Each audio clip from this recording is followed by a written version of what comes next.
ಇನ್ನು ಭಾರತದಲ್ಲಿ ಒಂದು ನಯಾಗಾರ ಫಾಲ್ಸ್ ಇದೆ. ಯಾವುದು ಅಂತ ಕೇಳ್ತೀರಾ? That is Gokak falls. Literally ಈಗ ಗೋಕಾಕ್ ಫಾಲ್ಸ್ಗೆ ಜೀವಕಳೆ ಅನ್ನುವಂಥದ್ದು ಬಂದಿದೆ. ಭಾರತದ ನಯಾಗಾರ ಅಂತ ಹೆಸರುವಾಸಿಯಾಗಿರುವ ಗೋಕಾಕ್ ಫಾಲ್ಸ್ಗೆ ಈಗ ಜೀವಕಳೆ ಅನ್ನುವಂಥದ್ದು ಬಂದಿದೆ. ಗೋಕಾಕ್ ಫಾಲ್ಸ್ ನೋಡೋದಕ್ಕೆ ಸಿಕ್ಕಾಪಟ್ಟೆ ಜನ ದಂಡಾಗಿ ಬರ್ತಾ ಇದ್ದಾರೆ. ಹಾಲಿನ ನೊರೆಯಂತೆ ಧುಮುಕ್ತಾ ಇದೆ ಜೋಗ್ ಫಾಲ್ಸ್. ಶಿವಮೊಗ್ಗ ಜಿಲ್ಲೆಯ ಸಾಗರ ತಾಲೂಕಿನ ಜೋಗ ಜಲಪಾತವೂ ಕೂಡ ಈಗ ಸಿಕ್ಕಾಪಟ್ಟೆ ನೀರಿನಿಂದ ತುಂಬಿಕೊಂಡಿದೆ. ಕಣ್ತೆರೆದು ನೋಡಿದರೆ ಮೈ ಮನ ಲಿಟ್ರಲಿ ರೋಮಾಂಚನವಾಗುತ್ತೆ. 830 ಅಡಿ ಮೇಲಿನಿಂದ ಕ್ಷೀರದಂತೆ ಹಾಲಿನಂತೆ ಫಾಲ್ಸಿನ ನೀರು ಬೀಳ್ತಾ ಇದೆ. ರಾಜ ರೋರರ್ ರಾಕೆಟ್ ರಾಣಿಯ ವೈಭವಕ್ಕೆ ನೋಡುಗರು ಈಗ ಹೇಗಾಗಿದ್ದಾರೆ ಅಂತಂದರೆ ಖುಷಿಯಾಗಿದ್ದಾರೆ. ಗುರುವಾರವಾದರೂ ಕೂಡ ಫಾಲ್ಸ್ನತ್ತ ಹರಿದು ಬರ್ತಿದೆ ಪ್ರವಾಸಿಗರ ದಂಡು. ಕೇವಲ ವೀಕೆಂಡ್ಸ್ ಅಲ್ಲ, ವರ್ಕಿಂಗ್ ಡೇಸಲ್ಲೂ ಕೂಡ ಜನ ಬರ್ತಾ ಇದ್ದಾರೆ. ಮಳೆ ಮುಂದುವರೆದಿದ್ದರೆ ವೀಕೆಂಡ್ನಲ್ಲಿ ಫುಲ್ಲು ರಶ್ ಆಗುವಂತಹ ಸಾಧ್ಯತೆ ಇದೆ. ಪಶ್ಚಿಮ ಘಟ್ಟದಲ್ಲಿ ಶುರುವಾಯಿತು ವರುಣನ ಅಬ್ಬರ. ಪಶ್ಚಿಮ ಘಟ್ಟದಲ್ಲಿ ಚೆನ್ನಾಗಿ ಮಳೆ ಆಗ್ತಾ ಇದೆ.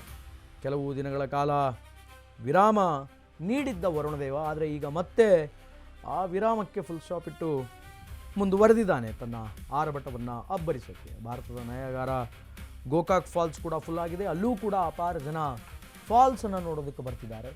ಇನ್ನೊಂದು ಕಡೆ ರಾಜ ರಾಣಿ ರಾಕೆಟ್ ರೋರರ್ ಅಂತ ಹೆಸರುವಾಸಿಯಾಗಿರುವ ಶಿವಮೊಗ್ಗದ ಸಾಗರದ ಜೋಗ ಜಲಪಾತವೂ ಕೂಡ ತುಂಬಿ ತುಳುಕ್ತಾ ಇದೆ. ಜೋಗ ಜಲಪಾತವನ್ನು ನೋಡೋದಕ್ಕೆ ಅನೇಕ ಜನ ಪ್ರವಾಸಿಗರು ಈಗ ಅಲ್ಲಿ ಬರ್ತಾ ಇದ್ದಾರೆ. ಕಣ್ಣೆದರು ಅದನ್ನು ನೋಡ್ತಾ ಇದ್ದರೆ ಲಿಟ್ರಲಿ ಮೈಮನ ಎಲ್ಲವೂ ಕೂಡ ರೋಮಾಂಚನ ಆಗುತ್ತೆ. 830 ಅಡಿ ಮೇಲಿನಿಂದ ಬೀಳ್ತಾ ಇದ್ದರೆ ಆ ನೀರಿನ ಕ್ರಿಸ್ಟಾಲಿಟಿ ಅನ್ನುವಂಥದ್ದೇ ಕಾಣಲ್ಲ. ಹಾಲು ಕಣ್ಣಂಗೆ ಕಾಣುತ್ತೆ. ಹಾಲೇ ಬೀಳ್ತಾ ಇದೆಯೇನೋ ಅಷ್ಟು ಮೇಲಿಂದ ಅನ್ನುವಂತಹ ದೃಶ್ಯಾವಳಿಗಳು ಈಗ ಸೋಷಿಯಲ್ ಮೀಡಿಯಾದಲ್ಲಿ ಬೇರೆ ಬೇರೆ ಪ್ಲ್ಯಾಟ್ಫಾರ್ಮಲ್ಲಿ ಲಭ್ಯವಾಗಿದೆ. ಬೇಸಿಕಲಿ ಇವತ್ತು ಗುರುವಾರ ಆದರೂ ಕೂಡ ಸಿಕ್ಕಾಪಟ್ಟೆ ಜನ ಫಾಲ್ಸನ್ನು ನೋಡೋದಕ್ಕೂ ಬರ್ತಾ ಇದ್ದಾರೆ.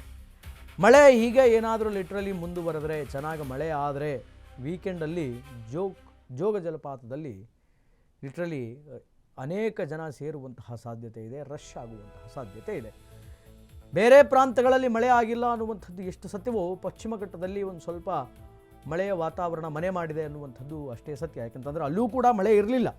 ವರುಣದೇವ ಲಿಟ್ರಲಿ ನಿಂತ್ಕೊಂಡು ಬಿಟ್ಟಿದ್ದ, ಮಳೆ ಆಗಿರಲಿಲ್ಲ. ಬಟ್ ಈಗ ಚೆನ್ನಾಗಿ ಮಳೆ ಆಗ್ತಾ ಇದೆ. ದೃಶ್ಯಾವಳಿಗಳಲ್ಲಿ ನೋಡ್ಬೋದು ನೀವು. ಮೊದಲನೇ ದೃಶ್ಯದಲ್ಲಿ ಜೋಗ ಜಲಪಾತದಲ್ಲಿ ಸರಿಸುಮಾರು 830 ಅಡಿ ಮೇಲಿನಿಂದ ನೀರು ಅನ್ನುವಂಥದ್ದು ಬೀಳ್ತಾ ಇದೆ, ಫಾಲ್ಸ್ ಬೀಳ್ತಾ ಇದೆ. ಇನ್ನು ಎರಡನೇ ದೃಶ್ಯಾವಳಿಯಲ್ಲಿರೋದು ಉತ್ತರ ಕರ್ನಾಟಕದ ಗೋಕಾಕ್ ಫಾಲ್ಸ್. ಇನ್ನು ಮೂರನೇ ದೃಶ್ಯಾವಳಿಯಲ್ಲಿರೋದು ಲಕ್ಷ್ಮಣ ತೀರ್ಥ.